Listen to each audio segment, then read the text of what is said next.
فقال النبي صلى الله عليه وسلم خيركم من تعلم القرآن وعلمه أو كما قال عليه الصلاة والسلام. صدق الله وصدق رسوله النبي الكريم ونحن على ذلك لمن الشاهدين والشاكرين والحمد لله رب العالمين. رب يسر ولا تعسر وتمم بالخير. برادران اسلام، آج الحمدللہ ہم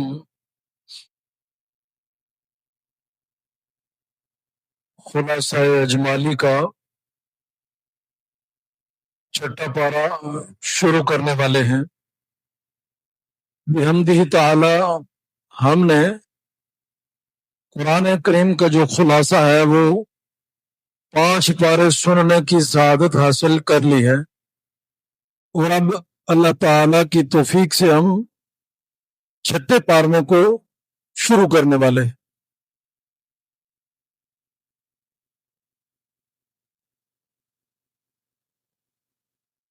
پانچویں پارے کے آخر میں منافقوں کی مذمت تھی اور انہیں سخت ترین عذاب سے ڈرایا گیا ہے۔ اس لیے چھٹے پارے کے شروع میں یہ بتلایا گیا ہے کہ اللہ تعالی بری باتوں کے اظہار کو پسند نہیں کرتا، مگر ضرر کا خطرہ ہو یا ظالم ہو اس کی مذمت کی جا سکتی ہے۔ لہذا اس پر کوئی تعجب نہیں ہونا چاہیے کہ اللہ تعالی نے منافقین کی پردہ دری کیوں کی ہے۔ اس کے علاوہ جو اہم مضامین اس پارہ میں مذکور ہیں وہ درج ذیل ہیں۔ یہود کے جرائم ہیں، منافقین کی مذمت کے بعد یہود کے جرائم کا تذکرہ ہے، اس لیے کفر و ضلال میں وہ بھی منافقین کے بھائی ہیں۔ ان کے جرائم میں سے ایک جرم یہ بھی ہے کہ انہوں نے حضرت مسیح علیہ السلام کو قتل کرنے کا ارادہ کیا ہے، وہ کہ کر نہیں سکے لیکن ارادہ قتل تھا، لیکن اللہ تبارک و تعالیٰ نے ان کی حفاظت فرمائی اور انہیں باعزت طریقے سے آسمانوں پر اٹھایا۔ اب اس کے بعد عقیدہ تثلیث ہے۔ یہود کے بعد اہل کتاب کے دوسرے گروہ یعنی نصارہ کا تذکرہ ہے، جن کا ایک انتہائی غلط عقیدہ یہ تھا کہ خدا کو ایک نہیں مانتے بلکہ 3 اقنوم سے مرکب ہے، یعنی باپ، بیٹا اور روح القدس۔ نصارہ کو سمجھایا گیا ہے کہ تم اپنے دین میں غلو مت کرنا اور حضرت عیسیٰ علیہ السلام کو ان کے اصل مقام سے یعنی آگے نہ بڑھاؤ، اور یہ مت کہو کہ خدا 3 ہے بلکہ خدا صرف ایک ہے۔ ابدیت میں حد تک نہیں ہوتی جبکہ خود حضرت عیسیٰ علیہ السلام اللہ تعالیٰ کے سامنے عاجزی عبودیت میں اپنی کوئی حد تک محسوس نہیں کرتے بلکہ عزت محسوس کرتے ہیں کہ تم کون ہو کہ حضرت عیسیٰ علیہ السلام کو خدا ٹھہراتے ہو۔ قریبی ورثاء کے حقوق بتلائے گئے ہیں اگلے رکوع میں۔ سورہ نساء کے اختتام پر دوبارہ اس مضمون کا اعادہ ہے۔ اس سورت کے شروع میں بیان ہوا ہے یعنی عورتوں کے معاملے میں رعایت اور قریبی ورثاء کے حقوق کا خیال۔ سورہ مائدہ مدنی ہے، یعنی اس کا جو نزول ہے وہ مدینہ منورہ میں ہوا ہے۔ جو مکہ میں نازل ہوتی ہے اس کو مکی کہتے ہیں۔ اس میں 120 آیات اور 16 رکوع ہیں۔ چونکہ اس میں مائدہ دسترخوان کو کہتے ہیں، اس کا قصہ مذکور ہے، اس لیے اس کا نام مائدہ رکھ دیا گیا ہے۔ یہ سورت ہجرت مدینہ کے بعد نازل ہوئی۔ بعض روایت سے ثابت ہوتا ہے جیسا کہ حضرت عائشہ رضی اللہ تعالی عنہ نے فرمایا کہ نزول کے اعتبار سے سورہ مائدہ آخری سورت ہے۔ اس سورت میں حلال اور حرام کے متعدد احکام اور 3 قصے بیان ہیں۔ اس صورت کی ایک خاص بات یہ بھی ہے کہ اس میں وہ آیت کریمہ بھی ہے جو حجۃ الوداع کے موقع پر نبی صلی اللہ علیہ وسلم پر نازل ہوئی، اور اس آیت میں تکمیل دین کا بھی اعلان کیا گیا ہے۔ یہ وہ آیت ہے جس کے بارے میں ایک یہودی نے حضرت عمر رضی اللہ تعالیٰ عنہ سے کہا تھا کہ اے امیر المومنین، اگر یہ آیت ہمارے اوپر نازل ہوتی تو ہم اس دن کو یوم عید قرار دے دیتے۔ آپ نے جواب میں ارشاد فرمایا کہ میں اس دن کو بھی جانتا ہوں اور اس گھڑی کو بھی جانتا ہوں جب رسول اللہ صلی اللہ علیہ وسلم پر یہ آیت نازل ہوئی۔ وہ عرفہ کی شام اور جمعہ کا دن تھا، گویا اس دن ہماری دو عیدیں تھی، ایک عرفہ اور دوسرا جمعہ، اور جمعہ کو حدیث مبارکہ میں عید سے بھی زیادہ فضیلت دی گئی ہے، تو لہذا یہودی کا جواب فوراً دے دیا گیا۔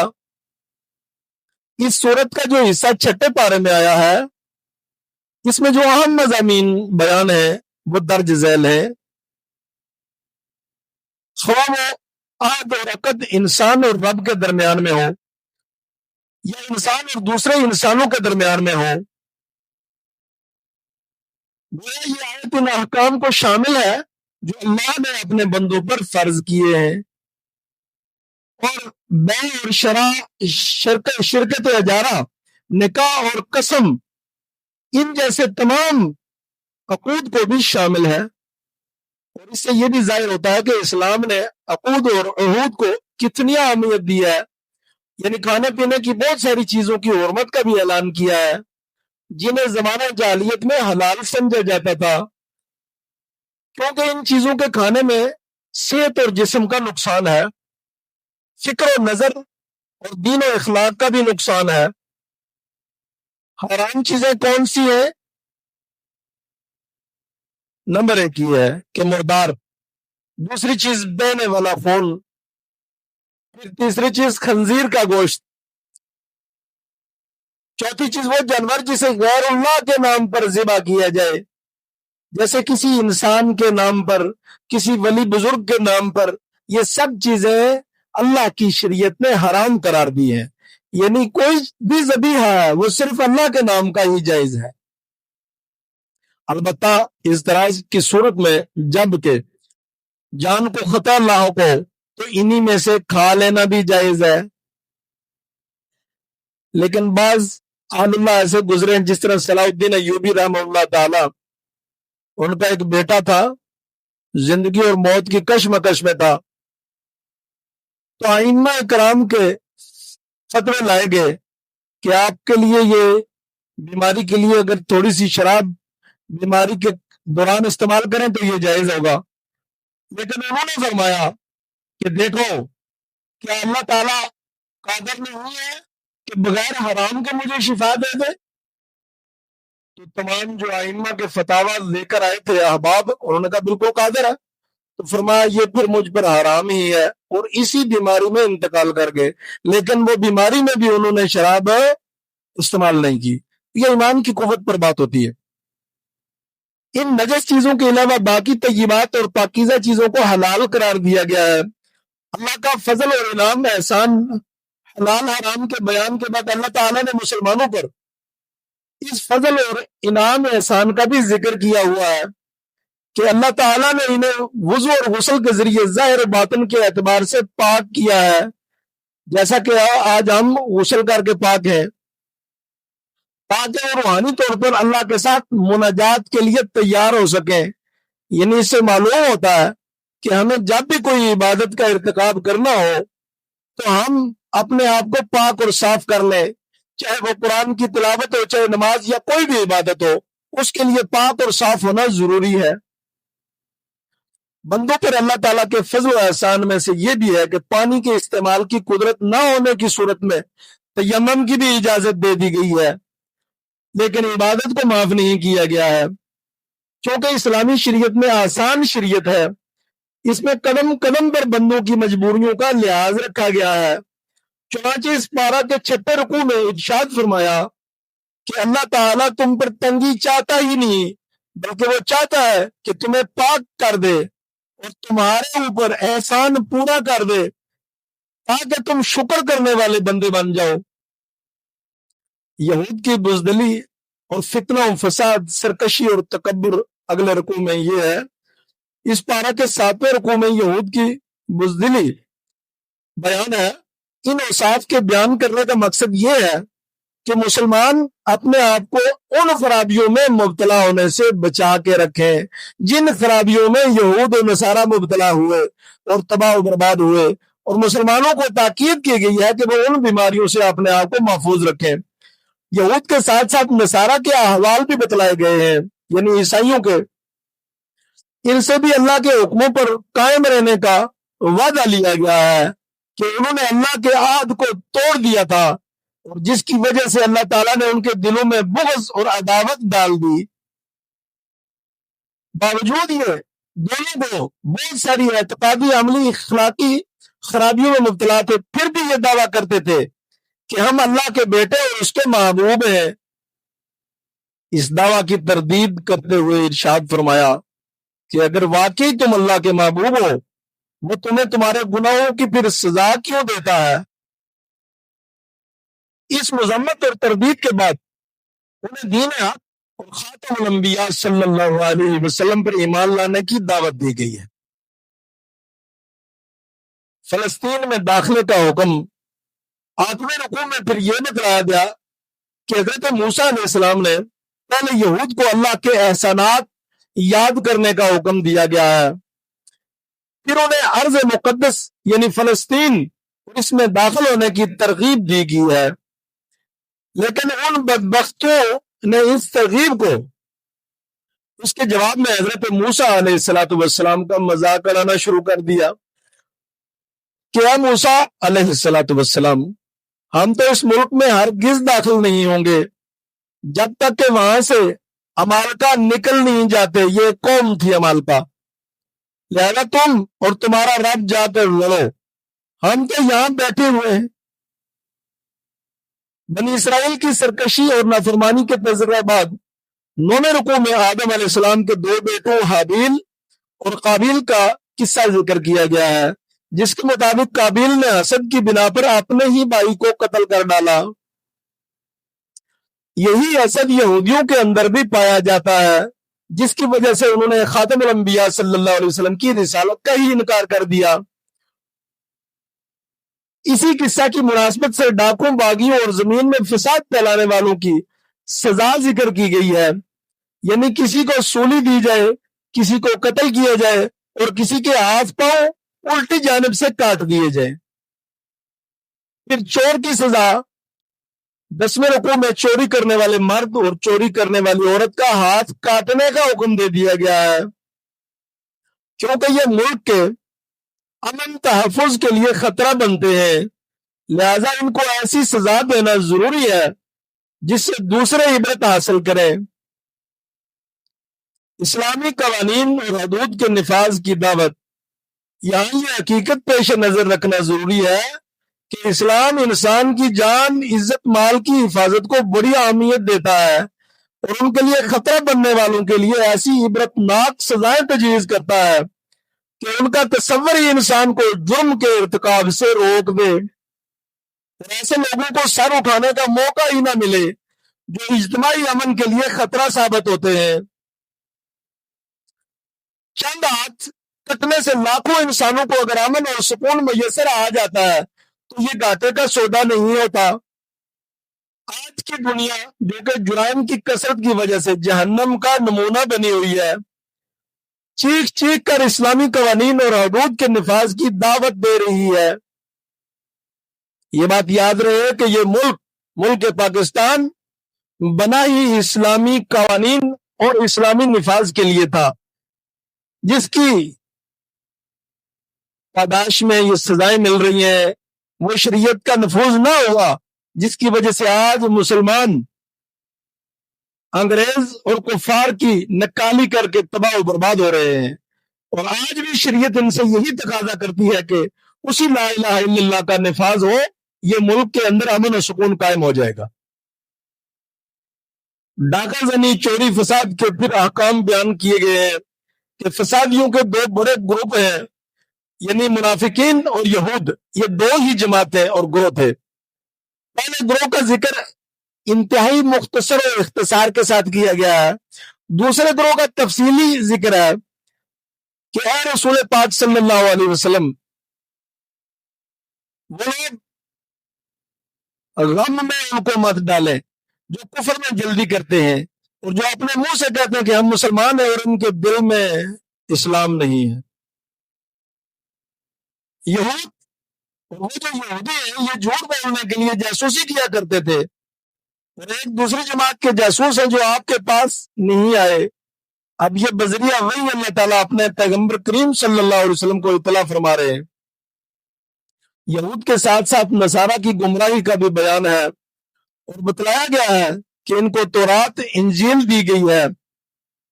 انہوں نے ان کتابوں کے مطابق اپنے فیصلے نہ کیے.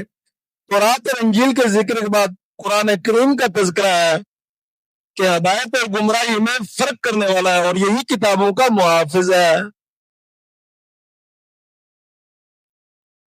عقائد، عبادات، معاملات اور اخلاق سے تعلق رکھنے والی کوئی ایسی نصیحت اور کوئی ایسا کام نہیں جو انسانیت کی فلاح کے لیے ضروری ہو اور کتب سابقہ میں ہو مگر قرآن میں نہ ہو. یعنی ہر وہ چیز جو انسانی فلاح کے لیے ضروری تھی اس کو قرآن کے اندر درج نہ کر دیا گیا ہو، یا پیغمبر کریم صلی اللہ علیہ وسلم کی نصیحت کے ساتھ اس کو صحابہ کے سامنے پیش نہ کر دیا گیا ہو. اس کے بعد مسلمانوں کو یہود و نصارہ کے ساتھ قلبی دوستی لگانے سے منع کیا گیا ہے، کیونکہ یہ امت اسلامیہ کے سخت ترین دشمن ہے. اے ایمان والو، تم یہود و نصارہ کو دوست مت بناؤ، وہ آپس میں ایک دوسرے کے دوست ہیں اور تم میں سے جو ان سے دوستی رکھے گا وہ انہی میں سے ہوگا. بے شک اللہ تعالیٰ ظالم قوم کو ہدایت نہیں دیتا. قرآن کریم کی صداقت کا زندہ معجزہ ہم اپنی آنکھوں سے دیکھ رہے ہیں کہ آپس کے شدید مذہبی اور سیاسی اختلافات کے باوجود یہود و نصارہ مسلمانوں کے مقابلے میں متحد ہیں. تعجب تو اس بات پر ہے کہ عالم اسلام کے حکمران قرآن کریم کی واضح ہدایت کے باوجود یہود و نصارہ سے پینگیں بڑھا رہے ہیں اور ان کے اشاروں پر بنیاد پر مسلمانوں پر ظلم و ستم کے پہاڑ ڈال رہے ہیں. کفار کے ساتھ جب قلبی دوستی لگائی جائے گی تو ارتداد کا بھی خطرہ رہے گا، یعنی مسلمان ہی مرتد ہو جائیں گے. کوئی یہودی بنے گا، کوئی عیسائی بنے گا، معمولی سی لالچ کے اوپر قادیانی بن جائے گا. مال کا لالچ، حسن کا لالچ، کسی عہدے کا لالچ، اور ان لالچوں کی بنیاد پر غیر مسلم ہو جائیں گے مسلمان بھی، کیونکہ ارتداد سے سارے اعمال باطل ضائع ہو جاتے ہیں. ظاہر ہے جب اسلام سے ہٹ جائے گا آدمی تو اس کے تو اعمال خود بخود ضائع ہو جائیں گے.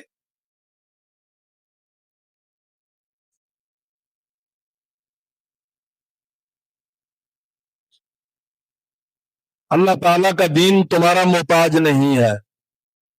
ساتھ ہی یہ بھی وضاحت کر دی کہ اللہ کا دین تمہارا محتاج ہرگز نہیں ہے. اگر تم مرتد ہو جاؤ گے تو اللہ تعالیٰ تم سے بہترین لوگوں کو دین کی خدمت کے لیے کھڑا کر دے گا. ارشاد ربانی ہے کہ ایمان والو، اگر تم میں سے کوئی اپنے دین سے پھر جائے گا تو اللہ تعالیٰ ایسے لوگوں کو پیدا کرے گا جن کو وہ دوست رکھے اور جسے وہ دوست رکھے، اور جو مومنوں کے حق میں نرمی کریں گے اور کافروں سے سختی سے پیش آئیں گے اور اللہ کی راہ میں جہاد کریں گے اور کسی ملامت کرنے والے کی ملامت سے ذرا بھی نہ ڈریں گے. اور اللہ کا فضل ہے، وہ جسے چاہتا ہے دے دیتا ہے، اور اللہ کشائش والا اور جاننے والا ہے. یہود و نصارہ کی دوستی سے منع کرنے کے ساتھ ساتھ سچے اہل ایمان سے دوستی لگانے کا حکم دیا گیا ہے کہ کفار کی دوستی کی قباحت کو واضح کرنے کے لیے مسلمانوں کو سمجھا دیا گیا ہے کہ وہ اسلام کے شاعر کا مذاق اڑاتے ہیں، اس لیے ان کے ساتھ دوستی کسی بھی طور پر جائز نہیں ہے. یہود و نصارہ کی گمراہیوں میں سے یہ بھی ہے کہ انہوں نے اسلام اور قرآن کو جھٹلا دیا ہے اور عیسیٰ علیہ السلام کو خدا بنا لیا ہے. اور نصارہ نے حضرت عیسیٰ علیہ السلام کو جب خدا ٹھہرا لیا، جیسا کہ چھٹے پارے کے 14ویں رکوع میں فرما دیا کہ بے شک وہ لوگ جو کافر ہو گئے جنہوں نے کہا کہ اللہ وہی مسیح ابن مریم ہے، اور ان میں سے بعض نے کہا وہ تین میں سے تیسرا ہے، اور قرآن نے ان کے غلط نظریہ کی تردید کرتے ہوئے ارشاد فرمایا ہے کہ مسیح ابن مریم اور ان کی والدہ دونوں کھانا کھاتے ہیں، ظاہرہ جو کھائے گا وہ فضلہ نکالنے کا بھی محتاج ہوگا، اور جو محتاج ہے وہ خدا کبھی نہیں ہو سکتا۔ یہود و نصارہ دونوں کو دین میں ناحق غلو کرنے اور خواہشات کی اتباع کرنے سے منع کر دیا گیا، چونکہ یہ غلو اکثر ہی گمراہی کا سبب بنتا ہے۔ پھر اللہ تعالیٰ نے اگلے رکوع میں یہود پر لعنت کی ہے۔ چھٹے پارے کے آخری رکوع میں یہود پر اللہ کی لعنت کا سبب بھی بتلا دیا گیا ہے، وہ یہ ہے کہ اللہ کی نافرمانی کرنے کی وجہ سے۔ یہ کام تو مسلمان بھی بخوبی کرتے ہیں۔ دوسری بات یہ ہے کہ وہ حد سے تجاوز کر جاتے ہیں اور ایک دوسرے کو برے کاموں سے منع نہیں کرتے۔ یہ سبب ذکر کرنے کے اصل میں امت اسلامیوں کو سمجھا دیا گیا ہے کہ وہ امر بالمعروف اور نہی عن المنکر، یعنی نیکیوں کا حکم کرنا اور برائیوں سے روکنا، مگر نہ اس پر بھی ویسے ہی اللہ تعالیٰ کی لعنت ہو سکتی ہے جیسا کہ بنی اسرائیل پر اللہ تعالیٰ نے لعنت فرمائی۔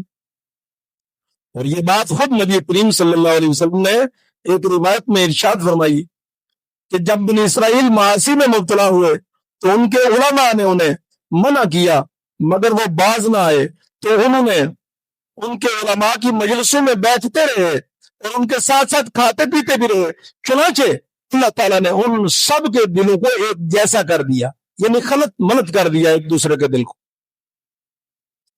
حضرت داؤد علیہ السلام اور عیسیٰ ابن مریم علیہ السلام کی زبان سے پھر ان پر لعنت فرمائی، یہ اس لیے کہ وہ نافرمانی کرتے تھے اور حد سے تجاوز کرتے تھے۔ رسول کریم صلی اللہ علیہ وسلم پہلے ٹیک لگائے ہوئے تھے، مگر یہ فرماتے ہوئے بالکل سیدھے ہو کر بیٹھ گئے کہ آپ علیہ السلام نے فرمایا، اس ذات پاک کی قسم جس کے قبضہ قدرت میں محمد صلی اللہ علیہ وسلم کی جان ہے، تمہارا ایمان اس وقت تک کامل ہو سکتا ہے اور نہ ہی تم اللہ کے عذاب سے نجات پا سکتے ہو جب تک کہ تم لوگوں کو حق کی دعوت نہ دو اور حق قبول کرنے پر تم آمادہ نہ ہو جاؤ اور انہیں ظلم اور معاصی سے منع نہ کرو۔ آخری آیت میں یہ بتلا دیا گیا ہے کہ مسلمانوں کے سب سے سخت دشمن یہود اور مشرکین، اور قرآن کریم کے اس دعوے پر یہود کی پوری تاریخ گواہ ہے۔ البتہ جو واقعہ اور حقیقی نصارہ ہے وہ مسلمانوں کے لیے اپنے دلوں میں نرم گوشہ رکھتے ہیں۔ آج ہمیں جن نصارہ کا سامنا کرنا پڑ رہا ہے وہ حقیقت میں وہ نصارہ نہیں ہے جو حضرت عیسیٰ علیہ السلام کی تعلیمات پر عمل کرنے والے ہیں۔ ان کی اکثریت فکر و عمل کے اعتبار سے یہود کے رنگ میں رنگی ہوئی ہے۔